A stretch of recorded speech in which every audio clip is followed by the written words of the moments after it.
박평화 목사의 행복을 찾아서.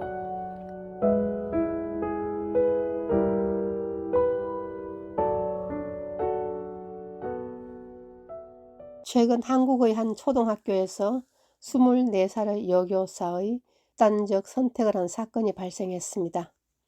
여러 가지 이유가 나오지만 이번 비극에 많은 사람이 공감하는 이유는 자기 자식의 안위와 성공을 위해 타인에게 갑질을 마다하지 않는 학부모의 갑질에 무게를 두고 있습니다.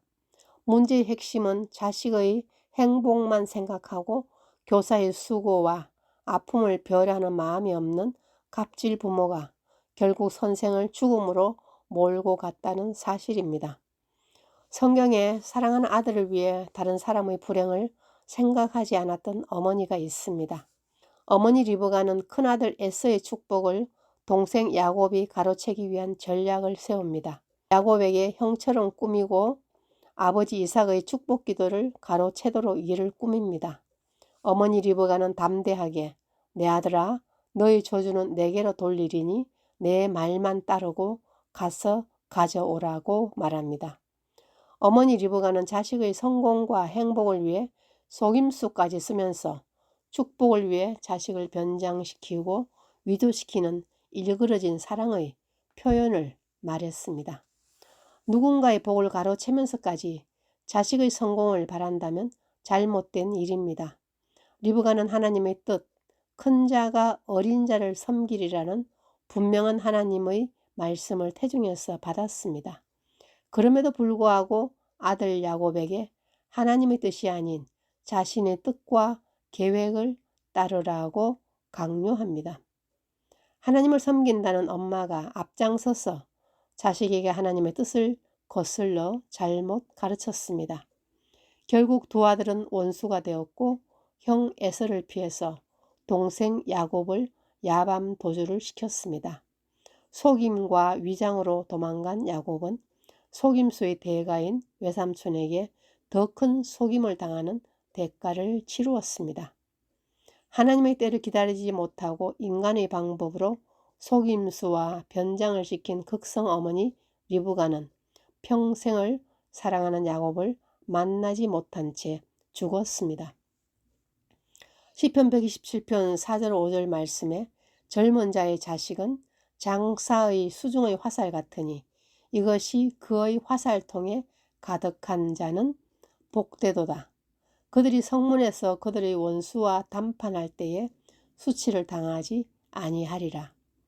위의 말씀은 자녀가 장사의 수중의 화살 같은 힘의 원천과 같은 존재라는 것입니다. 화살은 방향이 중요합니다.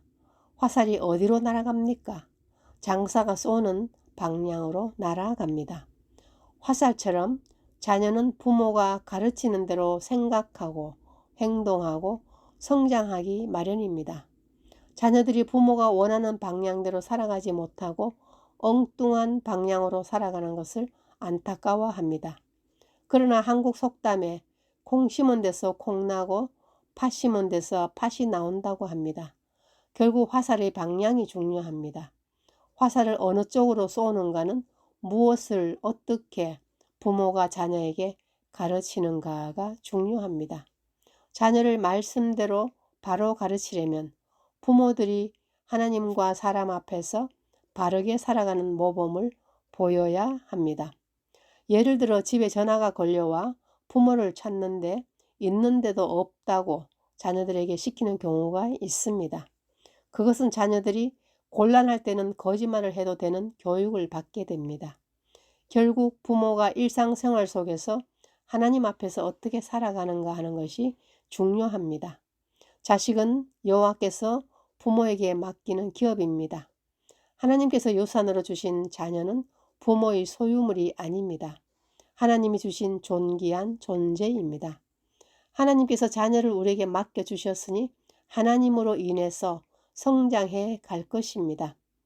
우리 부모의 삶에서 수단과 방법을 가리지 않는다면 자녀는 과연 무엇을 보고 배울는지 깊이 생각해보는 기회가 되기를 바랍니다.